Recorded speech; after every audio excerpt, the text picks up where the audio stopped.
Today is the day. The ninth graders are hosting a spring dance in the amphitheater tonight from 8 to 10 p.m. The cost is $3 per person or $5 per couple. Join us for the spring fling.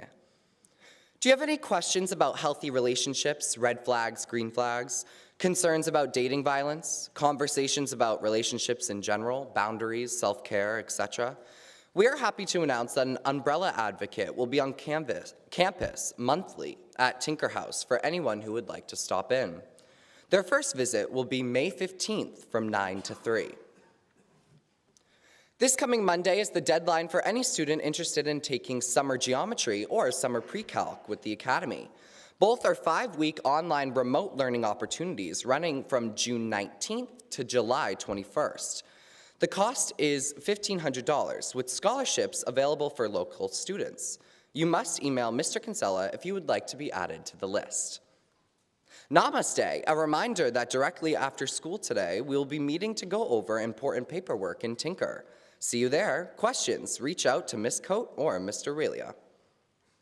Seniors, do you remember when you took part in the Senior Giving Challenge? In case you forgot, the challenge was to have 80% or more seniors donate $1 or more to the school. The results are in, and we made the 80%. As a reward, an alumni donor is doubling the money we gave to the school and giving it to the senior class. We are now approximately have $940 more to spend on our prom and our class gift. Way to go, seniors.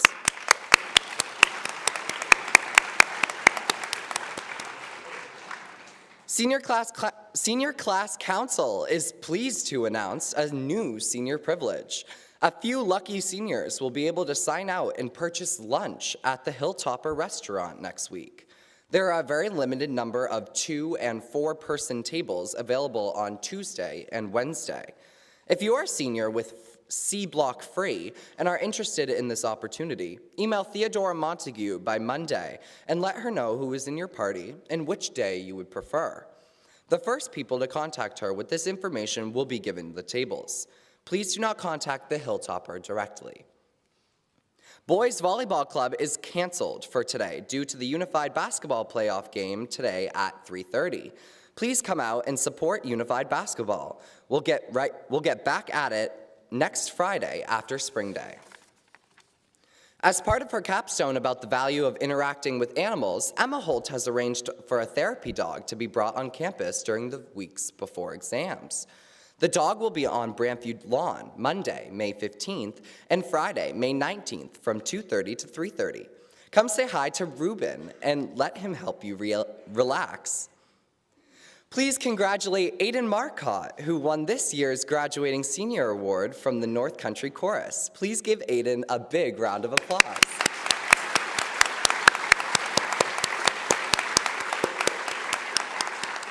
Happy birthday today to Ashton Fisher and Ryder Smith. Happy birthday tomorrow to Elmore Dickenstein and Lydia Wang. Happy birthday.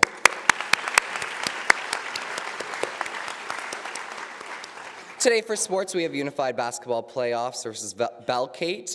Please release the team at 2:30. We have Ultimate at Essex at 4. Please release the team at 1:15. Varsity Girls Lacrosse versus U32 at 4:30. Please release the team at 3. Varsity Baseball and Softball at Burlington at 4:30. Please release the team at 1. JV Boys Baseball versus Burlington at 4:30. Please release this team at 2. JV Ultimate at Essex at 5:30. Please release the team at 1:15. And JV Girls Lacrosse versus U32 at 6. Tomorrow for sports, we have JV Ultimate at CVU Tournament at 10:40. We have track at Burlington at 9. Girls Tennis at Rice at 10. Varsity Boys Lacrosse versus Harwood at 11. JV White Baseball at Blue Mountain at 11. And JV Boys Lacrosse versus Harwood at 12:30. That's all, and I hope you all have a great day.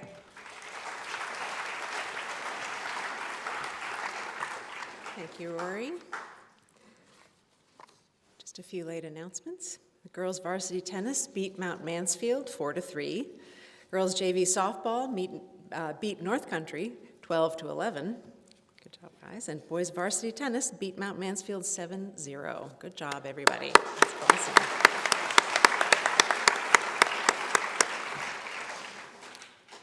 So a couple of things. Again, it's National Teacher Appreciation Week. This is the last day of it. We can keep appreciating teachers for the rest of the year and beyond. But I want to thank the Killick family for the treats that were left for all faculty and staff in the faculty mailroom. Faculty and staff, please go. There's some beautiful quiches and muffins and fruit, and it's really wonderful. So thank you so much to the Killick family. It was a beautiful thing to do. So I have a few things to do, so I'm gonna get going on it. So I am so delighted to be able to share that we have two preliminary National Merit Scholarship semifinalists. Or who qualify for the 2024 National Merit Scholarship Program. And I'm going to ask each of them to stand. They're two juniors, Greer Kennedy and Brooke White. Please stand to be recognized.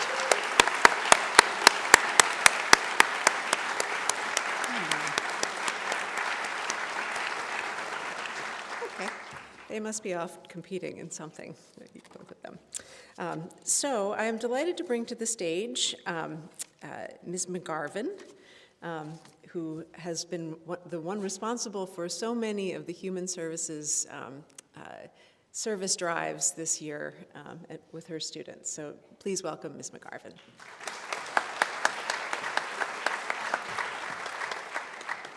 Good morning, folks. Even though it's Teacher Appreciation Week, I decided that I wanted to take the opportunity to come and give some expressions of thanks and gratitude to students on campus. So over the last year, I've had interactions with many of you as a coach and as a teacher and as a mom, which have left me proud to know you and proud to have you as members of the Academy. I'd like to share some of those interactions with you now. Some of you may know I coach several sports for younger athletes, one of them being field hockey. This past fall, I woke up the morning of our end-of-season jamboree and finally tested positive for COVID. I immediately reached out to Coach Bailey, and she let me know she'd figure something out so that my middle school team could still participate.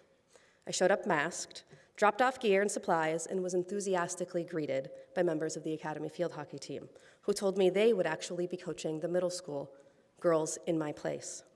They ended up leading my team to second place, and I got the following email from the North Country coach, who also participated a few days later. I wanted to send along compliments to the young ladies who managed your middle school team at the Jamboree this past weekend. They seemed particularly mature and organized. They did a great job holding things together in your absence. I also had the opportunity to officiate the North Country St. J game on Monday. Your varsity girls were so respectful and had some really impressive stick work. Whatever you're doing over there, keep up the good work.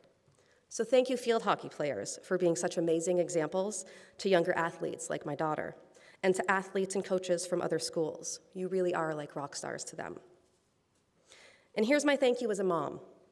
As we moved from fall into the winter, my own 9-year-old son started to have some really significant struggles with school. We found out that he falls into what's referred to as a twice exceptional category, which means he's got a genius-level IQ, but also has a learning disability that makes writing and school really hard for him. So we've had to take a few breaks from his school this year. A few of those breaks happened this fall and winter during Winter Carnival, Freshman Fun Day, and Freshman Challenge. The joy and friendliness that you all showed him on those days will always matter to him. You've shown him that this school is a safe place for him, that the students here celebrate each other, they encourage each other. And a special thanks to Aiden, to Jackson, to Austin, and to Brooke for treating him like extended family, and Quinn for picking him up and using him as a human shield during dodgeball. He really did love that. I can't overstate how influential your support and inclusion of him has been. And to my human services students, from my sophomores to my seniors, your desire to help, your genuine curiosity, and your willingness to be vulnerable inspire me every day. You created opportunities for difficult, important conversations to happen on campus. You've poured your heart into projects, and you've been true agents of change. Thank you. Don't forget how powerful you are. And then finally, I'd like to share one more specific story about a student. I'm not going to name the student, but I've had the privilege of teaching her and knowing her for the last 2 school years. She's the inspiration behind this chapel talk. I asked 2 students last month if they'd be willing to help run the Scholastic Book Fair at the St. Johnsbury School during part of their internship, running the registers and helping students pick out books. One of those days, I stopped by to see how they were doing, and the student was headed out the front door and told me she'd be right back. When she came back, she had her wallet and told me she was buying a book for a young boy who'd been at the fair. She also asked me to make sure that the boy's teacher knew the book had been paid for. Later that day, I emailed his teacher to make sure she knew the book he had was in fact paid for, so the boy could have the book. Here's the response that I got from that teacher. So, first of all, I nearly cried when that happened. It was the kindest act I'd seen in a really long time. I was so touched and proud of her for doing this. Lennox was super excited because he didn't have extra money, and she pulled me aside and told me, that was me. I get it. My heart. I wanted to get her a gift card to surprise her. I'll figure that out and get it to you. So to the student who hopefully knows who she is in the audience, she hasn't gotten me that card yet, but we have plans to connect, and I'll get it to you next week. So to end, what you do does matter. People see it. People younger than you and people older than you are inspired by you every day. Thank you for the amazing things that you do, and no doubt will continue to do.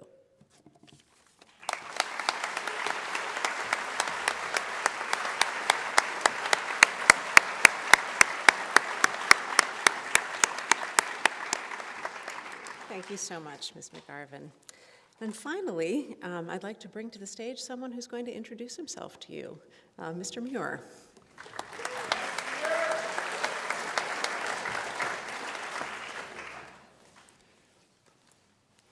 Good morning.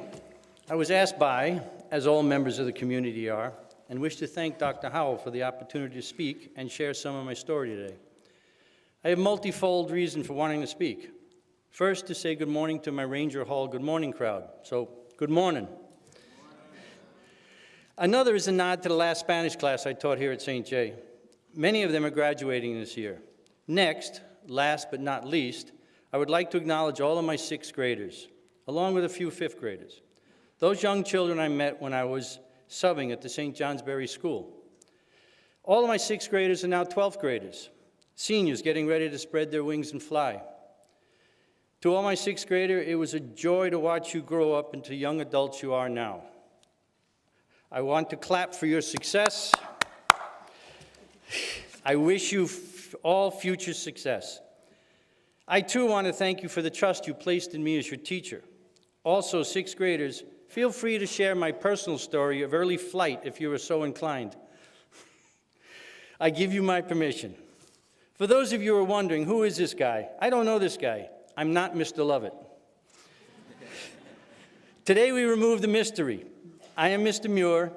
At present, I am the one who makes sure there's a responsible adult in the classroom when your regular teacher is absent. Prior to that, I taught Spanish here at the Academy and elsewhere.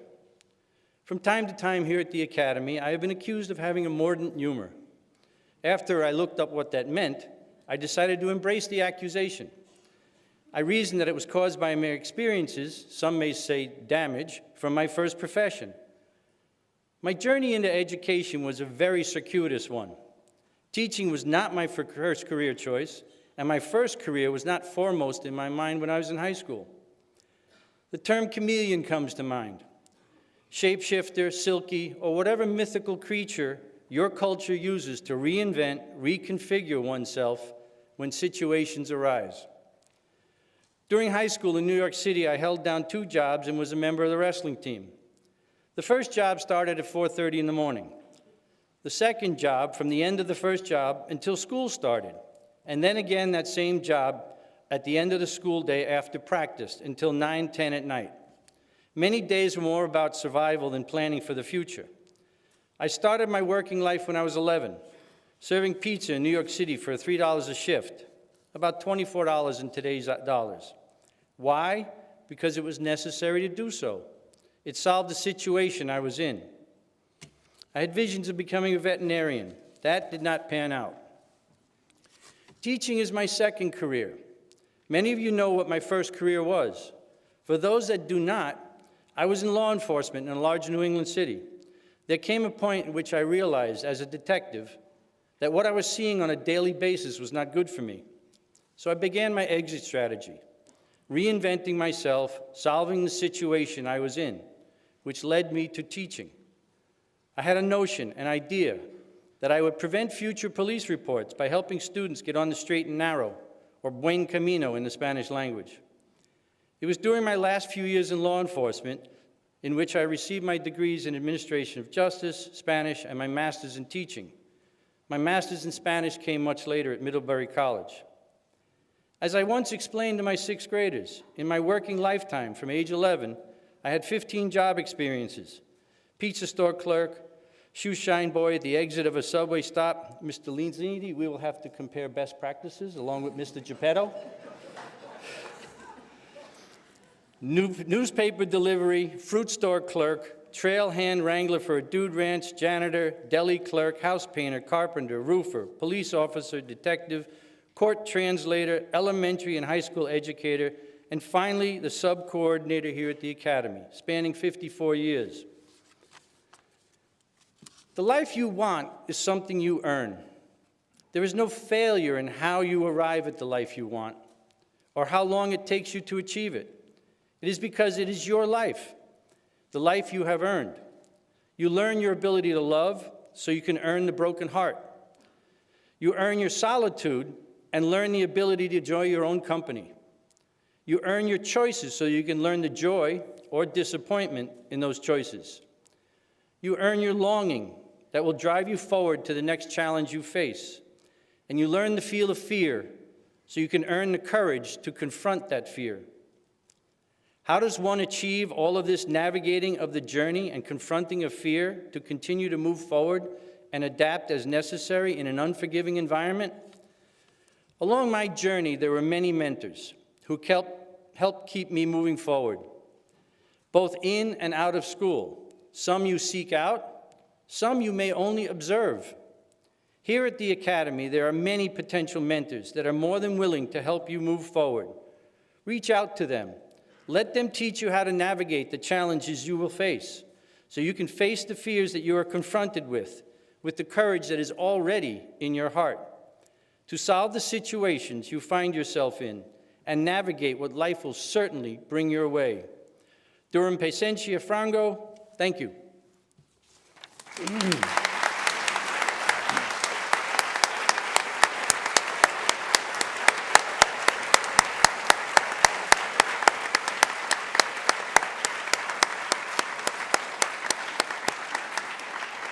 Thank you, Mr. Muir. What a wonderful way to wrap up Teacher Appreciation Week. Thank you so much. Have a great day, everybody, and a good weekend. Faculty.